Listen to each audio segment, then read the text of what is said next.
super contente de vous retrouver aujourd'hui. Un petit peu triste aussi de savoir qu'on se quitte ce soir. J'aurais envie de vous garder avec moi un peu plus longtemps. Vous avez eu du coup hier, vous allez continuer d'avoir aujourd'hui une mine d'informations, de déclics potentiels. Vous vous entourez de nouvelles énergies, de personnes qui ont de nouvelles croyances et qui ont les croyances qui amènent aux résultats que vous voulez avoir. Donc tout ça c'est très précieux, je vous encourage à le cultiver dans votre quotidien aussi. Comment est-ce que vous pouvez rester au contact de personnes qui pensent de cette façon-là et qui ont l'état d'esprit que vous voulez adopter vous aussi. Faites-vous coacher, ayez des mentors, suivez-les sur Instagram, peu importe, mais entourez-vous de tout ça, parce que plus vous allez baigner dans ces nouvelles croyances, dans cette énergie, et plus ça va devenir la vôtre, et puisque c'est ce que vous visez, ça tombe plutôt bien. Donc vous avez eu déjà plein d'informations, vous allez en avoir plein d'autres, je monte crescendo dans ce que j'ai envie de vous partager. Mais si vous en faites rien, si vous ne passez pas à l'action, votre vie ne va pas changer. D'accord, désolé. Ça marche comme ça avec tout, on ne peut pas se dire qu'il y a une baguette magique, une possibilité pour, voilà, vous êtes venu là, vous avez écouté tout ça, ce soir vous retournez dans votre quotidien et demain c'est l'abondance illimitée. Il va falloir, ce serait bien, il va falloir poser des actions, il va falloir aller voir du côté de l'inconfort dont je vous parle depuis hier et commencer à honorer ce que vous êtes en train de demander. Là vous plantez des graines, après il va falloir arroser tout ça. Il va falloir faire preuve de courage. Hier pendant la soirée, il y a une personne qui m'a dit: c'est quoi d'après toi les éléments, je crois que c'était toi, c'est quoi d'après toi les éléments qui ont fait que Basique s'est passé de 900 € par mois à 1 million de chiffre d'affaires? C'était toi. Et je lui ai dit deux choses. La première, c'est la vision. Avant ça, j'avais pas de vision. Je ne savais pas où je voulais aller, je ne savais pas quelle somme d'argent je voulais, je savais que j'en voulais plus, mais aucune idée précise. Donc la première, une vision très très claire. Et la deuxième, faire preuve de courage. Ça veut dire passer à l'action même quand j'ai peur. Et ça, je pense que mon équipe, Emeric, tout le monde pourra le confirmer, toutes les personnes qui travaillent avec moi, je vais vite. Je vais vite parce que je sais ce que je veux et je passe à l'action. Je ne me laisse pas paralyser pendant 6 mois. Ou alors, si je le fais consciemment en me disant j'ai conscience que je ne suis pas prête encore à l'étape d'après, donc je reste bloquée. Mais sinon, quand j'ai envie de lancer quelque chose, je le lance. Et parfois ça marche, et parfois ça ne marche pas. Vous, sûrement, de votre point de vue, vous allez voir tout ce qui marche, et vous oubliez qu'il y a plein de trucs aussi qui ne marchent pas. Qu'il y a des choses que j'ai commencé de lancer, que j'ai arrêté en cours de route, que j'ai lancé, que j'ai vendu, et que je ne vends plus parce que je ne suis plus alignée avec ça. Ça fait partie du process. Souvent, vous avez peur de lancer quelque chose parce que vous avez peur d'échouer, parce que vous avez peur de vous tromper, parce que vous avez la croyance qu'il faut savoir exactement toutes les étapes sur les 15 prochaines années pour pouvoir commencer à avancer. Bon, c'est comme l'histoire des... Je voudrais jusqu'en 2050 avoir ce chiffre d'affaires. Vous ne pourrez jamais les connaître, ces étapes-là. Vous ne pourrez jamais savoir quelle est la deuxième marche tant que vous n'aurez pas commencé à monter la première. Et c'est là où c'est important aussi d'avoir une vision parce que vous lâchez prise sur comment est-ce que j'atteins ça. J'en sais rien. Franchement, j'en sais rien. Et moi, il y a 2 ans, j'avais aucune idée du comment est-ce que j'allais réaliser ça. Je me suis laissée porter au fur et à mesure. À mesure que je montais une marche, il y avait 2 nouvelles opportunités là-haut que je saisissais, ça me faisait peur, j'y allais quand même, et ainsi de suite. Et c'est juste une succession d'étapes. C'est pas quelque chose qui se passe du jour au lendemain comme ça. Voilà, première intro. Je voulais juste vous rappeler qu'il n'y a rien qui ne pourra jamais avoir l'effet d'une baguette magique si vous ne le mettez pas en application dans votre quotidien. On soulève des croyances, vous allez continuer de travailler dessus aujourd'hui, vous allez vous faire coacher, il y aura Margot et Sabina qui vont venir vous partager des trucs super, mais si après ça, vous en faites rien, ça ne pourra pas changer. C'est pas parce que vous avez mal écouté, c'est pas parce que c'était nul, c'est juste parce que ça demande ensuite de faire preuve de courage et de passer à l'action. Okay. Est-ce qu'on est tous d'accord avec ça? Oui. Encore? Oui. Donc, aujourd'hui, j'ai plein de choses à vous partager. Vous allez voir parce que je les ai mises en vrac, parce que ça allait trop vite dans mon cerveau pour les ranger mieux.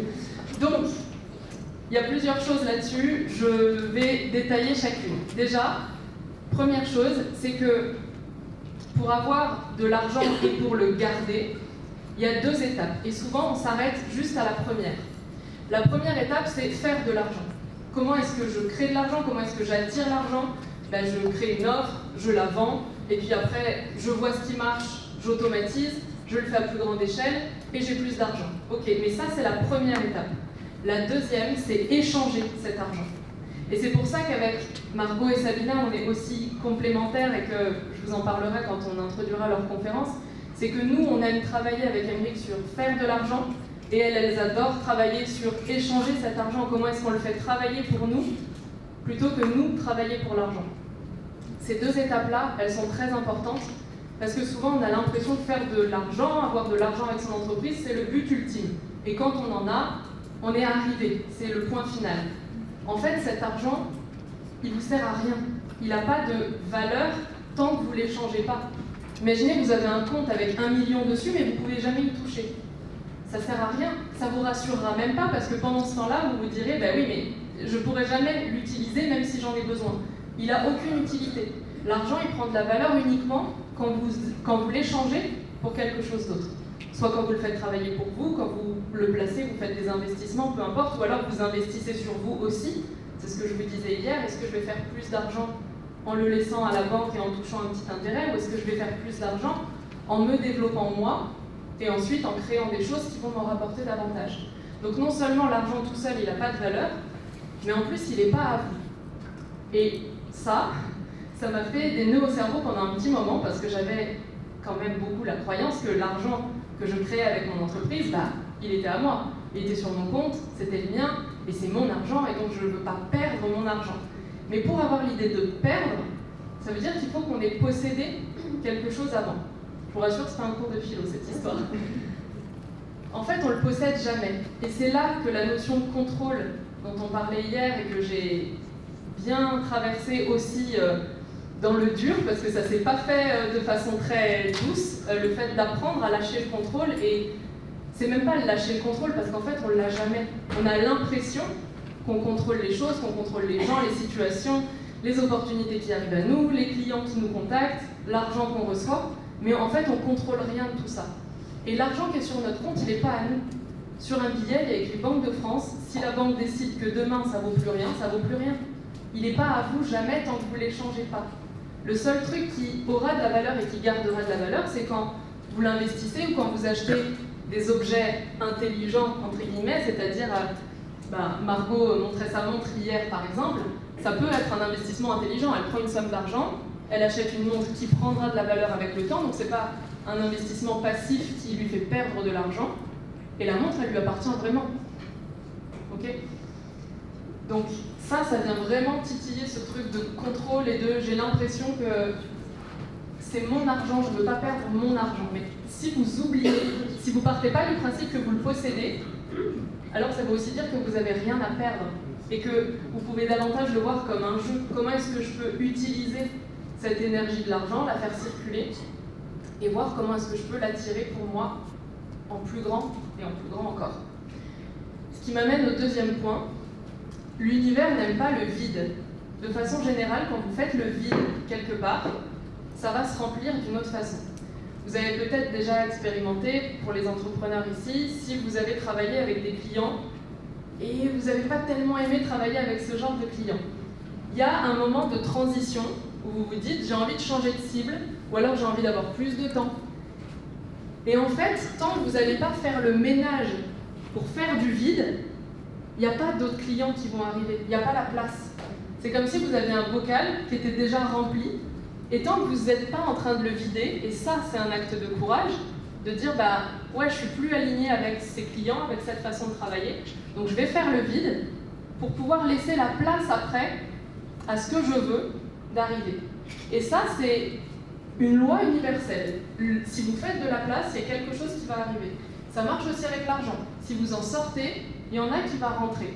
Peut-être pas de la façon dont votre mental l'a imaginé par contre. Parce que souvent on se dit, j'investis ça et je vais faire une vente et ça va équilibrer. Peut-être que ce sera autre chose, peut-être que ce sera un remboursement que vous n'aviez pas prévu, peut-être que ce sera, une personne qui vous achète un service, peut-être que ce sera un héritage qui va arriver, peu importe. Mais ça, c'est quelque chose qui marche. Par contre, très souvent, c'est bloqué. C'est-à-dire que si vous faites le vide et qu'il n'y a rien qui rentre en retour, c'est qu'il y a quelque chose qui bloque. Vous vous rappelez de la boucle hier, je vous ai dit si on coupe l'entrée, on coupe la sortie, il y a un blocage à un endroit qui fait que ça ne peut pas rentrer à nouveau. Et ces blocages, ils peuvent aussi s'expliquer par... Vous connaissez tous les 5 blessures de l'âme, abandon, trahison, rejet, etc. Avec ces blessures-là, on voit des comportements très typiques avec l'argent. Par exemple, si je prends la blessure d'humiliation, parce que j'en ai parlé hier, pas avec vous, mais une personne ici, la blessure d'humiliation, c'est une personne qui va avoir tendance à croire qu'elle ne mérite pas, mais rien, ni l'amour, ni l'argent, ni rien du tout, parce qu'elle n'est pas assez bien. Elle se dévalorise énormément. Et dans le rapport à l'argent, c'est souvent quelqu'un, par exemple, qui va dépenser, qui ne va pas avoir de mal à dépenser, mais pour qui ça ne va pas rentrer en retour. C'est comme si, avec l'argent, elle allait se punir elle-même, parce qu'elle est en train de s'auto-flageller. Le comportement, le masque qu'on met avec la blessure d'humiliation, c'est le masochiste. Donc c'est celui qui va se faire du mal, qui va se taper dessus. En gros, et comment est-ce que je peux utiliser l'argent pour me punir? Donc évidemment, c'est pas conscient, ce truc-là. Mais il y a des comportements comme ça qui sont typiques. Pareil avec l'abandon, avec le rejet, etc. Le rejet, par exemple, ça va être des personnes qui vont avoir tendance à ne pas attirer l'argent non plus, mais pour une autre raison. En fait, chacune des blessures, quand elle est activée, peut expliquer pourquoi est-ce que ça bloque, mais c'est pas pour la même raison à chaque fois. Pour le rejet, ça peut être la personne elle-même qui va rejeter l'argent. C'est nul, ça sert à rien, ça rend les gens mauvais, etc. Je voulais aussi vous parler du poids des mots. J'ai commencé de l'évoquer rapidement hier en vous disant attention aux mots que vous utilisez, aux phrases que vous prononcez, parce que ça devient vos pensées. Si ça devient vos pensées, ça devient vos croyances, vous vous comportez comme ça et ça devient vos résultats. Je vous invite vraiment à mettre beaucoup de conscience sur les mots que vous utilisez et ce que ça implique. Vous voyez le nombre de personnes qui vont dire ah bah regarde-moi celle-là, elle a plein de fric. Ou oh non, moi tout ce pognon, j'en veux pas. C'est pas très affectueux comme nom pour parler de l'argent. Et peut-être que ça vous est déjà arrivé, moi ça m'est déjà arrivé, en tout cas quand j'étais bien dans ma victime de la vie et qu'il y avait l'impression que c'était pas pour moi et que c'était plus facile pour les autres, comme j'avais de la colère et que j'avais de la jalousie, j'utilisais ce genre de mots. Et vous voyez, même quand on le dit, on dit pas juste du pognon, c'est sur du pognon. Vous voyez, il y a une intonation là, on l'aime pas quoi. Imaginez, je vous ai dit hier que argent égale amour, on va en reparler, c'est une énergie, etc. Imaginez qu'on parle comme ça à quelqu'un qu'on veut attirer dans notre vie. Mais c'est quoi ce gros nul là? Et en même temps, je parle de lui comme un gros nul, je te regarde pas pour ça. Je parle de lui comme un gros nul et en même temps je dis ah bah, je voudrais bien rencontrer quelqu'un, je voudrais bien me mettre en couple avec cette personne. Vous voyez bien qu'il y a une dissonance entre les deux, ça ne peut pas marcher. À la fois je le critique, je lui dis des choses pour le tenir loin et en même temps je dis que je veux l'attirer dans ma vie. Ça ne peut pas fonctionner. Gardez tout le temps en tête ce truc de transposer ce que vous dites à propos de l'argent sur l'amour. Est-ce que je dirais la même chose? Est-ce que je m'exprimerais de la même façon si je voulais parler à quelqu'un que j'aime ou que j'ai envie que cette personne m'aime? Souvent c'est assez parlant. Autre chose, bon, vous voyez, hein, c'est dans le désordre, mais c'est bien, je prends les points, c'est tous les trucs que j'ai envie de vous dire aujourd'hui. C'est pas mon argent. Il y a ce truc-là, peut-être, pour vous, par ici, de vous dire, oui, mais j'ai comme pas de légitimité à dire que j'ai de l'argent parce que c'est pas mon argent. Peut-être que vous êtes associés et que c'est une des deux personnes qui ramène le plus l'argent dans la société. Peut-être que vous êtes en couple et que c'est l'autre personne qui a plus d'argent que vous et du coup vous vous dites oui mais c'est pas mon argent. Mais là si je vous ramène au fait que l'argent de toute façon il est à personne, il transite quelque part mais il est jamais à quelqu'un. On pourra jamais le garder comme ça dans une boîte, dans une petite boîte, vous savez, les petites boîtes dont je parlais hier. Il va perdre de la valeur et c'est pas nous qui avons le contrôle là-dessus.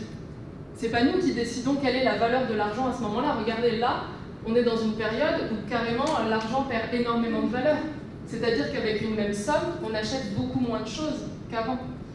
Pour un exemple très précis, prenez le prix de l'essence. Avant, pour un même montant, vous mettiez beaucoup plus de litres que maintenant. Ça, c'est pas vous qui l'avez décidé et vous n'avez pas le contrôle là-dessus.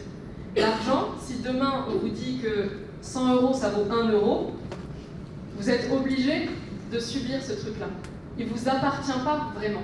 Donc plus vous allez en attirer, plus il faudra apprendre à l'échanger contre quelque chose que vous possédez vraiment et que vous allez pouvoir maîtriser comme des investissements, mais ça je laisserai Margot et Sabina, c'est vraiment leur partie. Donc c'est pas mon argent, ça on s'en fout, il est à personne.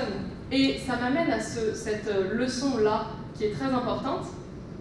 Les pauvres veulent posséder l'argent, les riches veulent utiliser l'argent.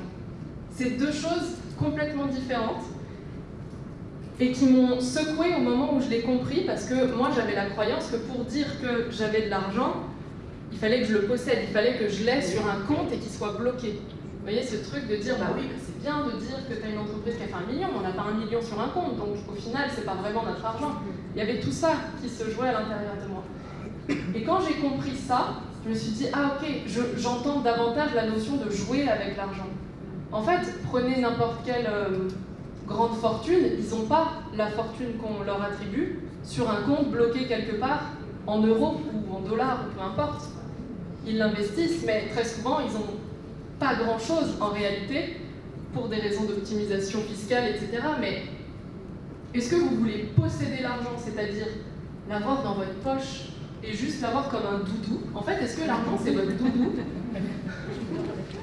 Ou est-ce que vous voulez apprendre à utiliser l'argent et donc à le remettre à sa place, comme on a vu hier, à sa place d'outil qui vous sert à faire des trocs, qui vous sert à vous développer, à aller vers la vie que vous voulez? Quelle place vous lui donnez, quel pouvoir en fait vous lui donnez sur votre vie? Et combien de fois l'argent vous a contrôlé? Combien de fois vous avez pris des décisions pour l'argent, pour faire une économie, ne pas suivre vos envies à cause d'une excuse autour de l'argent? Combien de fois ça vous est arrivé de faire ça? Donc ça, retenez bien cette leçon-là et gardez-la en tête parce que ça peut venir vous challenger régulièrement. Est-ce que vous voulez posséder l'argent ou est-ce que vous voulez apprendre à l'utiliser? Et là, je suis allée encore plus fort. Je l'ai abordé rapidement hier. Recevoir, c'est arrêter de se comporter en victime. Vous pouvez être riche ou vous pouvez vous comporter comme une victime, mais vous ne pouvez pas faire les deux. Vous ne pouvez pas faire les deux parce que observez les personnes qui ont l'argent que vous voulez, est-ce qu'ils sont en train de se plaindre? Est-ce qu'ils sont en train de se lamenter? Est-ce qu'ils sont en train de parler de la crise, des impôts? Est-ce qu'ils sont en train d'essayer de trouver un coupable? Pas du tout, parce qu'ils sont beaucoup plus occupés à créer leur richesse. Vous ne pouvez pas rester dans une posture de victime qui veut chercher des excuses si vous avez envie d'attirer l'argent. Ça ne marche pas. Donc, vous devez choisir votre camp. Et ça peut être inconfortable. Alors déjà, de reconnaître quand on se comporte en victime, c'est pas très agréable généralement. Tu vois de quoi je parle? Parce que quand on a une personne en face qui nous dit, je le dis à Emric et je me le dis à moi-même, et parfois il me le dit aussi, mais c'est souvent plus moi qui le dis, j'avoue.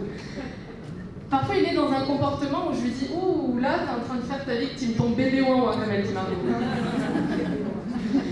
Et en fait, on a le choix. On peut continuer de se comporter comme ça et ça fait du bien des fois. Ça fait du bien de juste pouvoir se lamenter et pleurer un coup et se dire que c'est pas de notre faute. Et on a le droit, le but c'est pas de devenir parfait et de plus jamais faire ça. C'est juste d'avoir conscience du moment où on est en train de le faire et après de savoir arrêter et passer à autre chose. Et parfois ça m'arrive, quand j'ai des coups durs, quand j'ai des moments où ça va pas, je dis oh là j'ai besoin de faire ma victime un peu, donc laisse-moi tranquille.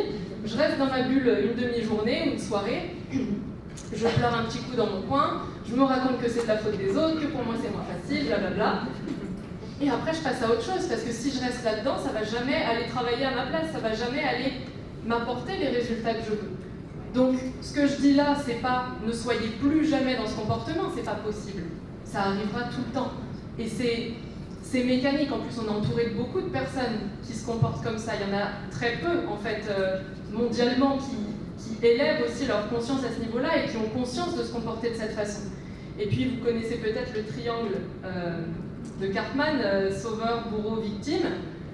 Ben, en fait, naturellement, quand vous êtes au contact de personnes qui se mettent dans une de ces positions, vous allez, hop, vous câbler directement pour prendre une autre position.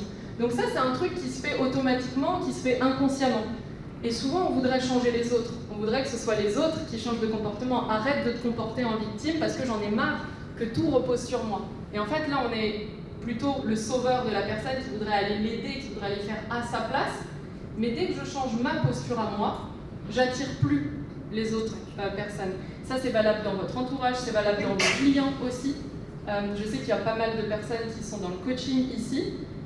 Peut-être que vous avez déjà observé que vous attirez des clients victimes. C'est pas méchant quand je dis ça, c'est juste une posture. C'était mon cas aussi, j'ai attiré des clients victimes, mais parce que j'avais envie d'être leur sauveur. Ça me faisait du bien de savoir que je pouvais les sauver de quelque chose. Et à un moment, je suis passée par la phase rejet. Genre, j'en ai marre, pourquoi est-ce qu'ils se débrouillent pas tout seuls? Et en fait, je voulais les changer eux. Et donc, quand j'ai travaillé sur moi et que j'ai arrêté de croire que j'avais de la valeur uniquement quand j'étais en train de sauver des gens, j'ai plus attiré de victimes. Et ça m'a fait bizarre, parce qu'en face de moi, j'avais des gens responsables, j'avais des gens conscients, j'avais des gens qui étaient en accord avec le fait que j'apportais 50% du résultat, et c'était à eux de faire les 50% restants. Et donc, ça change la vie. Donc, je me suis un peu égarée, mais pour recevoir, il faut arrêter de se comporter en victime. Ça ne veut pas dire tout le temps, ça ne veut pas dire être parfait, loin de là, mais ça veut dire faire de son mieux avec les outils qu'on a sur le moment présent, et surtout apprendre à le reconnaître. Essayez de faire une introspection comme ça à chaque fois que vous êtes dans des situations qui ne vous plaisent pas. Qu'est-ce qui se passe à l'intérieur de moi? Comment est-ce que je suis en train de me comporter? Qu'est-ce que je me raconte? C'est quoi les pensées que j'entretiens? Argent égale amour, je vous en ai parlé plusieurs fois. Quelque chose qui m'a aidé aussi, c'est de comprendre que l'énergie de l'argent va là où il est désiré et pas là où on en a besoin. Et ça va plutôt en contradiction avec ce qu'on fait généralement, puisqu'on veut de l'argent parce que ça répond à un besoin, donc que ce soit des besoins matériels ou des besoins émotionnels aussi, un besoin de sécurité par exemple. Voyez-le comme dans une relation. Si vous avez une personne qui sert de béquille à l'autre personne dans le couple, c'est-à-dire je vais me servir de cette personne pour aller mieux. Moi toute seule, je vais pas bien du tout, je ne suis pas autonome dans mes besoins, je ne sais pas y répondre moi-même, et je vais utiliser l'autre, c'est pas volontaire, c'est pas méchant, c'est inconscient, je vais utiliser l'autre pour me sentir mieux. La relation, elle est déséquilibrée. Imaginez que je poste une petite annonce, enfin ça c'est plus trop une petite annonce, c'est Tinder maintenant, mais je mets un truc, ouais, bah, ça fait longtemps aussi.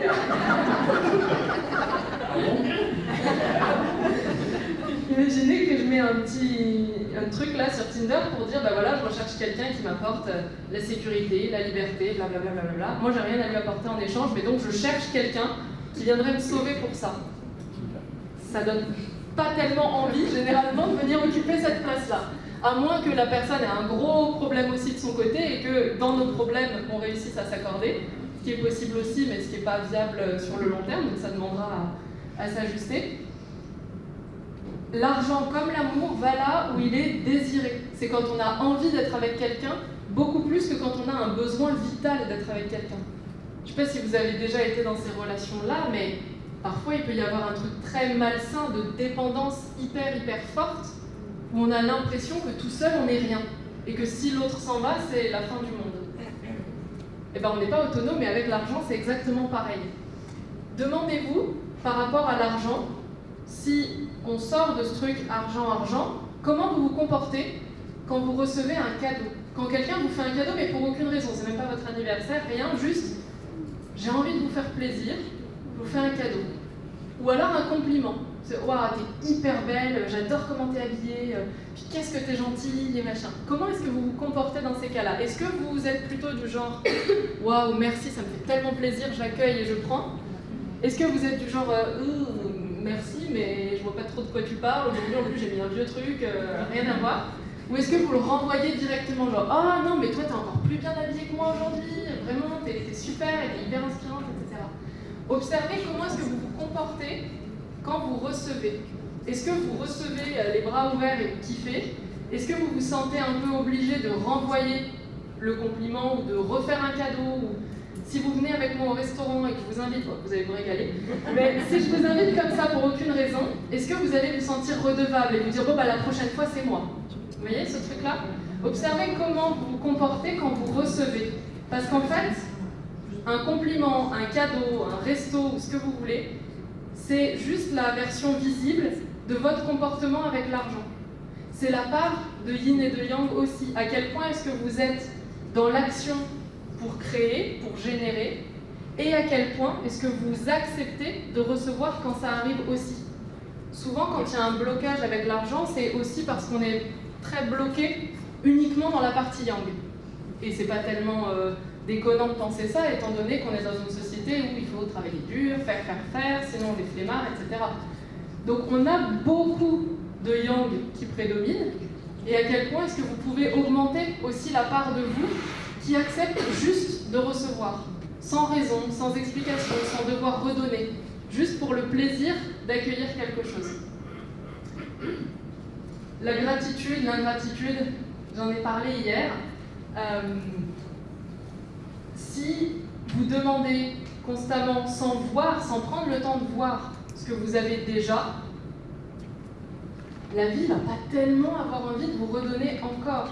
Et c'est logique. Imaginez une personne avec qui vous travaillez, par exemple, qui est tout le temps en train de se dire « Ouais, mais moi j'aimerais bien que tu m'apportes le café le matin. » Puis vous lui apportez le café, et puis elle vous dit « Ouais, ben, franchement, des petits croissants, ce serait pas mal aussi. » Et vous le faites parce que vous avez envie de lui faire plaisir. Et puis une fois que vous avez ça, que vous lui avez apporté ça, elle dit « Oui, mais j'aimerais bien que tu me fasses mon petit fauteuil comme ça, parce que j'aime bien quand j'arrive dans le bureau faire ça. » Au bout d'un moment, ça va quand même un petit peu vous gonfler normalement. Vous allez arrêter, vous allez dire « Hey, sérieux, tu vois déjà tout ce que je fais ou pas ?» C'est ça aussi, la gratitude, de voir ce que vous avez, de voir ce qu'on vous apporte, et de savoir être heureux pour ça, de savoir le reconnaître, l'apprécier. Ça ne veut pas dire que vous devez vous arrêter là et ne plus avoir envie d'avoir quelque chose en plus, mais c'est simplement, comme je vous disais hier, un pied dans le passé, un pied dans le présent, un pied dans le futur. Bon, le passé, pourquoi pas, il peut vous aider. Mais voyez ce que vous avez déjà, voyez ce qui est là. Et tout à l'heure, quelqu'un me posait la question en me disant, l'abondance pour toi, est-ce que c'est l'argent? Et je lui dis, pour moi, l'argent fait partie de l'abondance, mais il y a tellement plus de choses que ça dedans. Ça peut être l'abondance d'amour, l'abondance de joie dans sa vie, l'abondance d'opportunités, l'abondance d'argent, bien sûr, mais pas que ça. Et souvent, quand on parle d'abondance, maintenant, on pense juste à l'argent et à l'argent qui rentre. C'est ça l'abondance. On voit pas trop l'abondance de sortie, généralement. On dit pas, ouais, c'est l'abondance, tout sort.